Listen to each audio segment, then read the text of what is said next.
dipraktekkan oleh Jabhat al-Nusra di Suriah, dan dipraktekkan oleh Laskar At-Taiba di Pakistan, Afghanistan, dan di sebagian negara bagian India seperti Jammu dan Kashmir.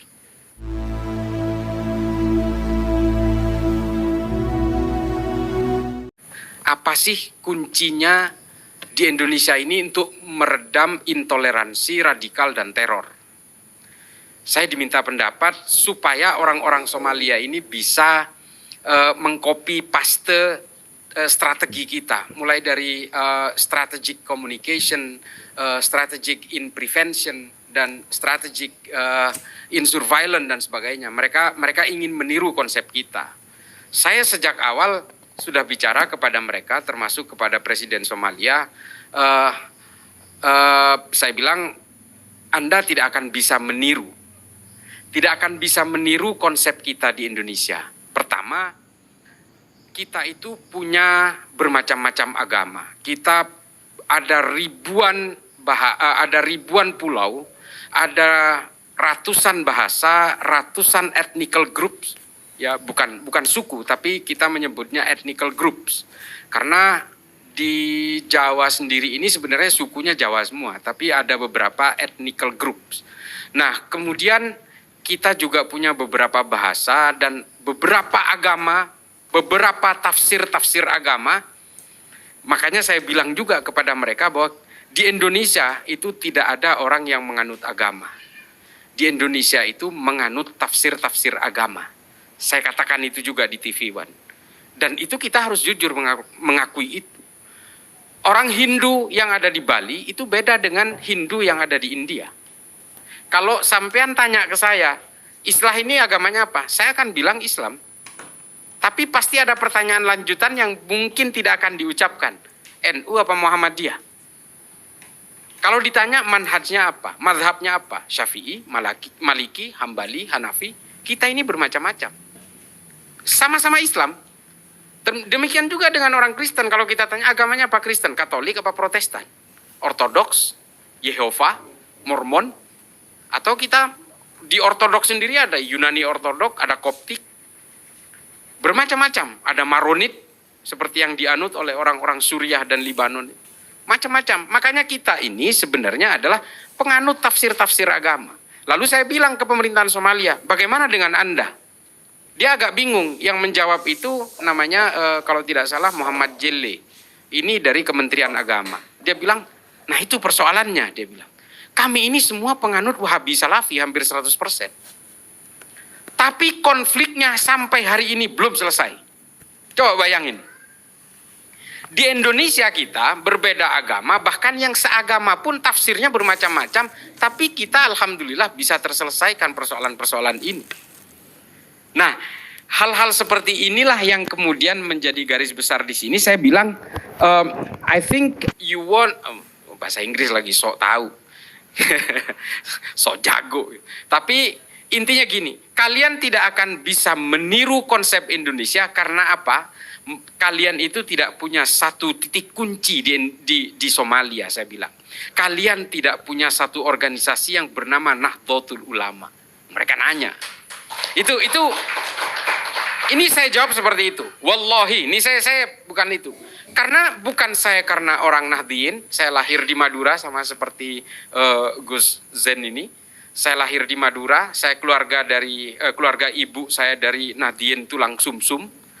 Nah, bapak saya ini Muhammadiyah. Meskipun bapak saya bukan Muhammadiyah. Bapak saya itu menjadi Nahdien karena menikahi ibu saya. Keluarganya masih Muhammadiyah. Tapi setiap ada keluarga saya yang meninggal, di keluarga bapak saya yang paling depan selalu mentahlilkan itu. Setiap bulan Maulud, saya selalu mengadakan maulid dan di kampung saya, di kampung bapak saya. Bodoh amat saya nggak adain. Karena ini bukan karena soal fanatisme terhadap Nahdlatul Ulama, tapi saya melihatnya secara empirik apa yang terjadi di negara-negara yang menganut Wahabi Salafi. Nanti saya ceritakan. Saya sudah berkeliling, saya sudah ke Afrika kurang lebih 3 kali, saya sudah ke beberapa negara di Timur Tengah, ke negara-negara di Asia Selatan, di Asia Tengah, ke Filipina, dan juga ke beberapa negara di Amerika Selatan. Dan saya kebetulan belajar di Amerika dan tinggal di Amerika kurang lebih 6 tahun. Saya tahu semua bagaimana gestur-gestur cara beragama orang-orang yang mengaku beragama. Saya tahu gestur-gestur orang yang mengatakan sebagai orang sekuler, orang liberal dan sebagainya. Saya tahu persis. Oleh karena itu, saudara-saudaraku sekalian, kemudian apa yang saya bisa berikan kepada orang Somalia, saya bilang, Anda harus bisa mendirikan sebuah organisasi yang setidaknya mirip dengan NU. Saya ceritakan, NU itu adalah semua dimulai dengan akulturasi agama, akulturasi budaya. Saya jelaskan seperti itu. Dan mereka memang tidak punya itu. Ini persoalannya. Kekuatan dua politik terbesar di Somalia, sesama Wahabi Salafi ini bentrok. Satu berafiliasi ke Arab Saudi, satu ke Qatar. Ini sama-sama Wahabi Salafin.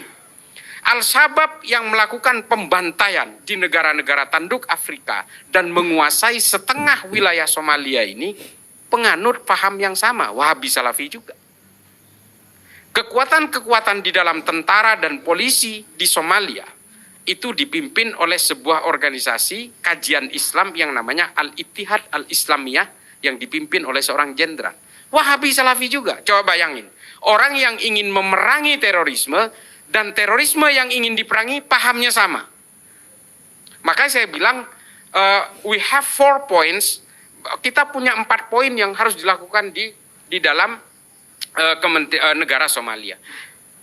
Satu, mereka harus punya Pancasila. Ini berat sekali. Saya ceritakan mengapa Pancasila ini bisa diterima oleh mayoritas orang Islam. Saya ceritakan mulai dari Mbah Hashim dan sebagainya. Panjang kalau saya ceritakan di sini, dan saya yakin teman-teman tahulah itu. Kemudian yang kedua, mereka ini tidak mau berdampingan dengan orang yang berbeda. Karena kalian, saya bilang, menganut faham-faham Ibnu Taimiyah yang memang tidak menghendaki perbedaan. Kalian ini adalah penganut faham-faham dari Said Qutb dalam Fidilalil Quran, Ma'alim fil Thoriq, dan faham-faham yang dianut oleh Muhammad Qutb dalam Jahiliyatul Qarnil Ishrin, dan juga kalian ini terlalu terbiasa dan luas untuk memberikan pemahaman-pemahaman Abu Bakar Nadi dalam Idarat at-Tawahhush, sehingga kalian ini berperang bukan ingin mematikan brutalitas, tapi kalian sebenarnya adalah merebutkan porsi-porsi brutalitas itu. Hari ini pemerintahan di Somalia juga melakukan praktek-praktek brutalitas. Bukan atas nama agama, bukan atas nama tafsir, tapi atas nama politik. Ini adalah gestur-gestur yang terjadi dan yang merusak sejarah Islam selama 1400 tahun. Dan ini dipraktekkan oleh Somalia, dipraktekkan oleh Boko Haram di Nigeria, dipraktekkan oleh Jabhat al-Nusra di Suriah, dan dipraktekkan oleh Laskar At-Taiba di Pakistan, Afghanistan, dan di sebagian negara bagian India seperti Jammu dan Kashmir. Kesalahan mereka adalah satu, mereka tidak punya organisasi yang bisa melakukan social deployment seperti NU. Tepuk tangan untuk NU.